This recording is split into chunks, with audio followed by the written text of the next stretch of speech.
Hello દોસ્તો, મારી મનપસંદ રસોઈ ચેનલમાં તમારું સ્વાગત છે। આજે આપણે ચટણી પુલાવ બનાવીશું, એટલે કે ચટણી ભાત બનાવીશું। તો એ ચટપટો ટેસ્ટ આવશે। તો ચાલો આપણે એના બનાવવા માટે સૌપ્રથમ આપણે ચટણી બનાવી લઈએ। તો ચાલુ કરીએ બનાવવાનું। તેના માટે આપણે મિક્સર જાર લઈ લઈશું। એમાં આપણે જુઓ ધોઈને સાફ કરેલી કોથમીર લઈ લઈશું।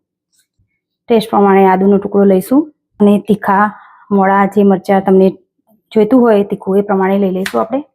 થોડા એવા ફુદીનાના પાન લઈ લઈશું। હવે આ મીઠું નાખી દઈશું અંદર અને અડધું લીંબુ નીચોવી દઈશું આપણે અંદર। હવે એને આપણે વાટી લઈશું, ચટણી બનાવી દઈશું। જો આપણી આ ચટણી બનીને તૈયાર થઈ ગઈ છે। હવે આપણે પુલાવ બનાવવાનું ચાલુ કરીશું। આપણે એક કઢાઈ લઈ લઈશું અને એમાં તમારે તેલ ઘી જે નાખવું હોય નાખીને વઘાર કરી શકો છો। આપણે અહીંયા ઘી લીધું છે। જો આપણું આ તેલ ગરમ થઈ ગયું છે, એમાં જીરું નાખીશું અને હિંગ નાખી દઈશું અને હવે આપણે જે ચટણી બનાવી હતી એ ચટણી નાખી દઈશું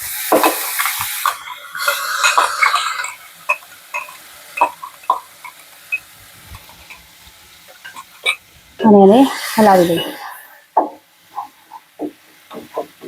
થોડુંક મોઇશ્ચર ઉડે એટલે આપણે એને બંધ કરી દઈશું ગેસ। બહુ જ એને ચડવા દેવાનું નથી, નહીંતર એને ચટણીનો જે કલર છે ને એ થોડુંક ડાર્ક થઈ જશે। તો જો હવે આપણે આ થઈ ગઈ છે, સાતળાઈ ગઈ છે ચટણી। હવે એમાં જે બનાવેલા ભાત છે એ નાખી દઈશું। નાખી અને આ બધું પ્રોપર મિક્સ કરી લઈશું।